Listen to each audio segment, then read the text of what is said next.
Hi, we've had a delivery from PCBWay today. This should be our prototype boards for our capacitive dropper.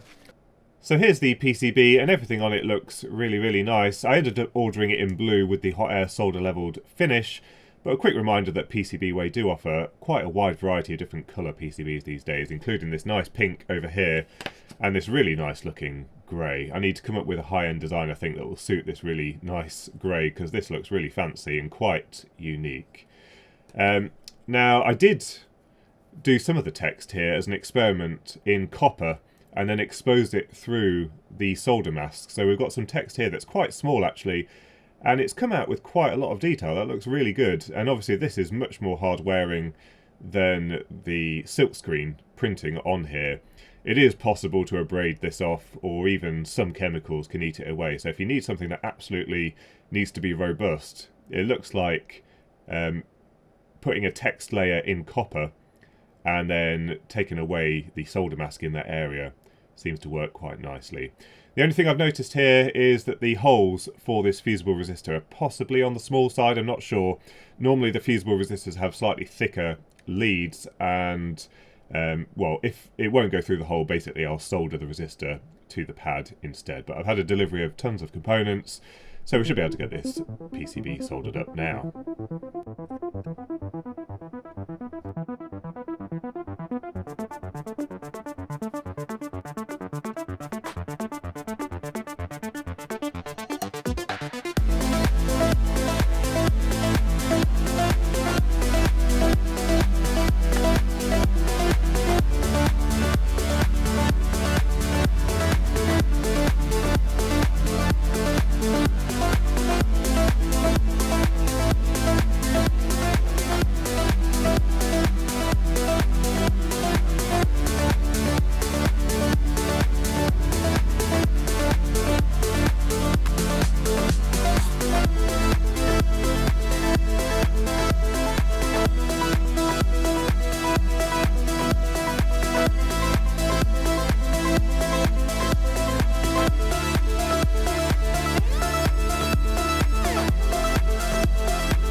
So the PCB is all soldered up now. My hands are a little bit shaky there, so some of that was a bit poor.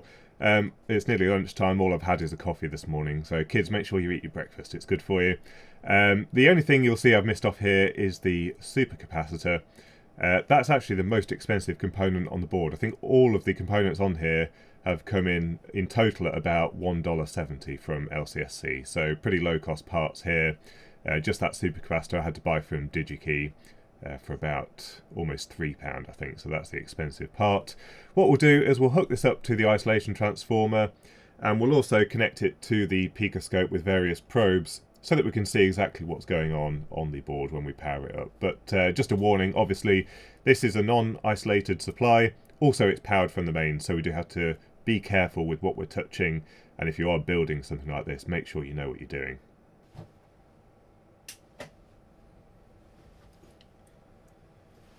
And so it's powered up.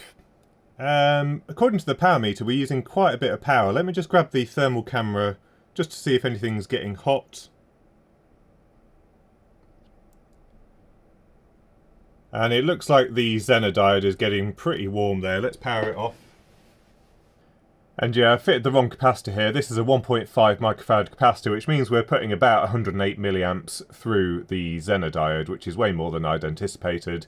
Probably wants to be about half of that. At the moment, this is dissipating just slightly over half a watt, which is above its rating, which is why it's getting so warm. Most likely, we want to reduce that to around 1/4 of a watt. So I need to find something like a 0.82 microfarad capacitor for this instead. New capacitor fitted. Unfortunately, it didn't have a 0.82, so this is a 0.68. That limits the total current in the circuit to around 50 milliamps or so. So it's going to take a little bit longer to charge that supercapacitor when we get to that point. Let's power it up.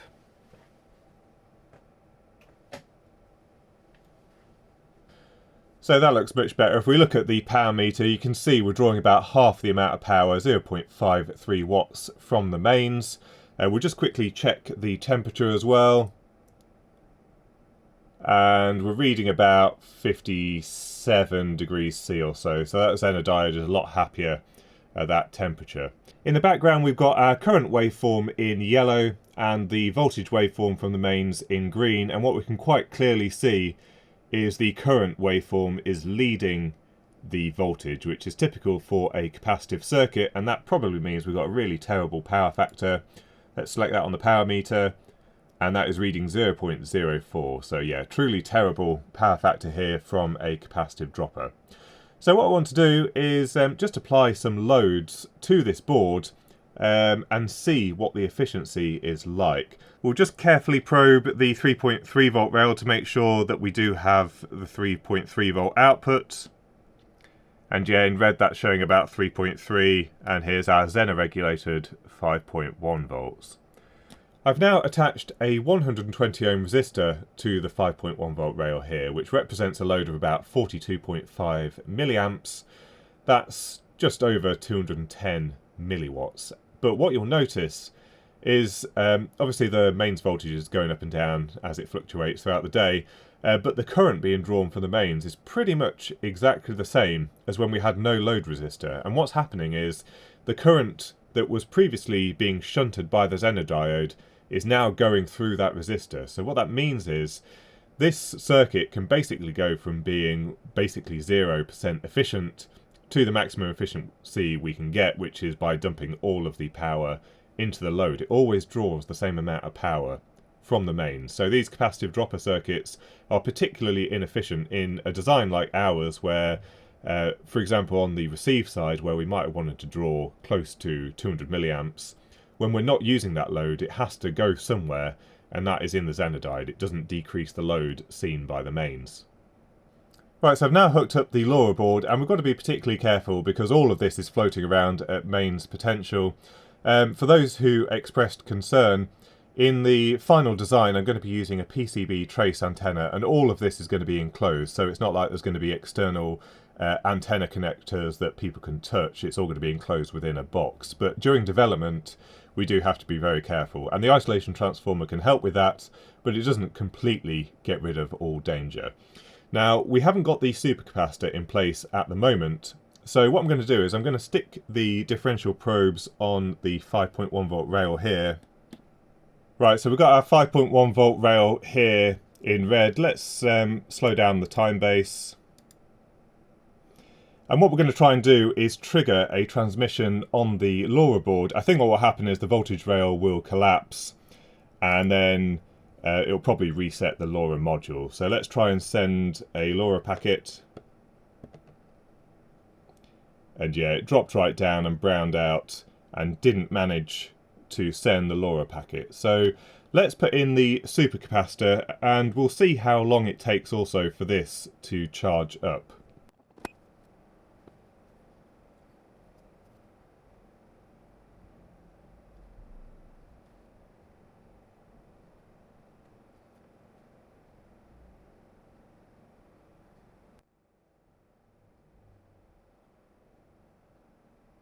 So that supercapacitor seems to have charged up now. That voltage looks pretty stable.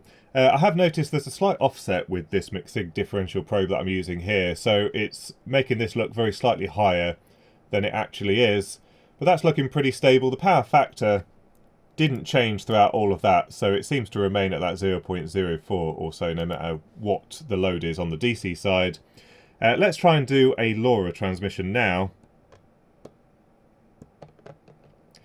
And there's a slight dip in voltage and then it's just starting to climb again. As you can see, it's quite subtle. Let's try that again. Just dipping down that red line and then starting to go back up again. So this 0.47, so that supercapacitor seems to have charged up now. I have noticed that with the mixed-sig differential probe, there is a very small offset. We're offset about 300 millivolts. Not normally a problem for mains powered stuff, but where we're looking at lower voltages, that seems to creep in a little bit more.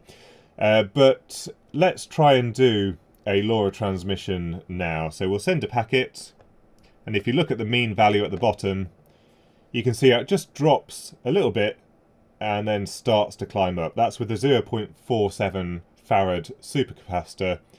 So 1 second of transmission, and it seems to recover quite easily. Let's do a couple in succession.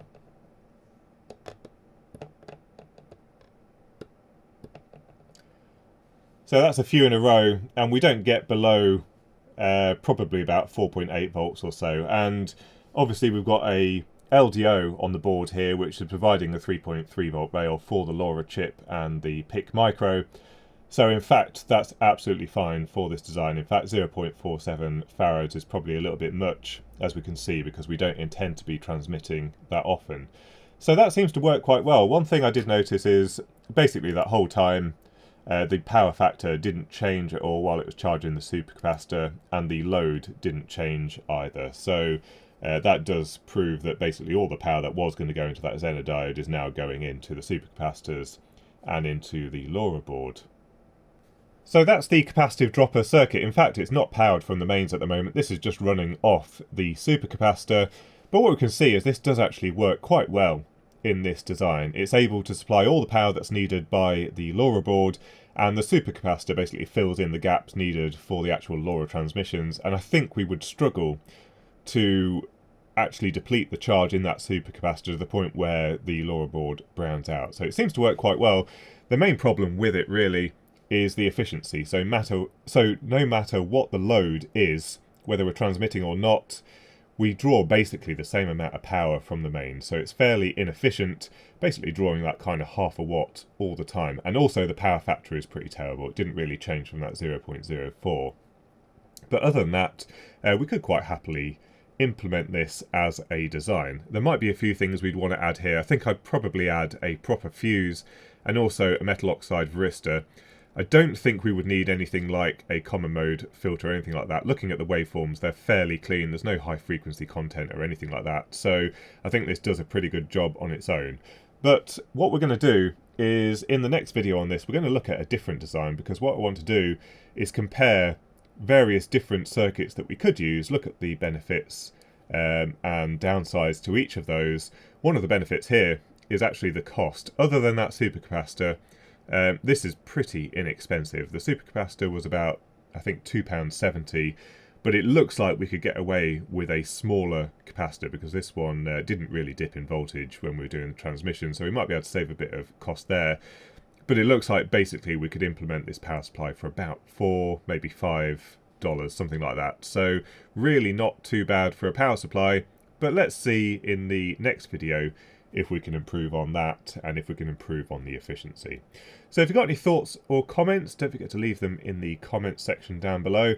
Big thank you to PCBWay for sponsoring this video and providing the PCB for the design. And until next time, thanks for watching.